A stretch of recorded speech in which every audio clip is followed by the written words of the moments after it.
বন্ধুরা দেখো, তোমাদের সাথে তো সব কিছু শেয়ার করা হয়, তাই আজকে আমি এটাও শেয়ার করলাম। সেদিন কটা কাঁচা আম আনা হয়েছে ডাল খাওয়ার জন্য।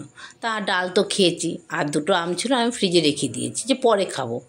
এবার আমি ডাল খাওয়ার জন্য আবার আমটা বের করে কাটতে গেছি, গিয়ে দেখি আমটা বেশ হলুদ হয়ে গেছে। আমি যা আমটা পেকে গেল, আর খেতে পারবো না। তা কি করব, আমটা মুখে দিয়ে দেখি বেশ টক টক মিষ্টি মিষ্টি। আমটা না খেতে দারুণ লাগে, আর এই আমটা মাখা খেতে কিন্তু দারুণ লাগে, কাসুন্দ দিয়ে আর লেবু পাতা দিয়ে। তা আমার হাজব্যান্ড ছিল সেদিন, ওর ছুটি।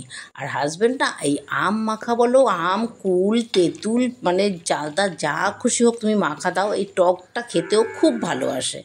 তা আমটাকে বেশ সুন্দর করে একটু বেশ লেবু পাতা টাতা দিয়ে ভালো করে কাসুন্দ দিয়ে আমটাকে মেখেছি।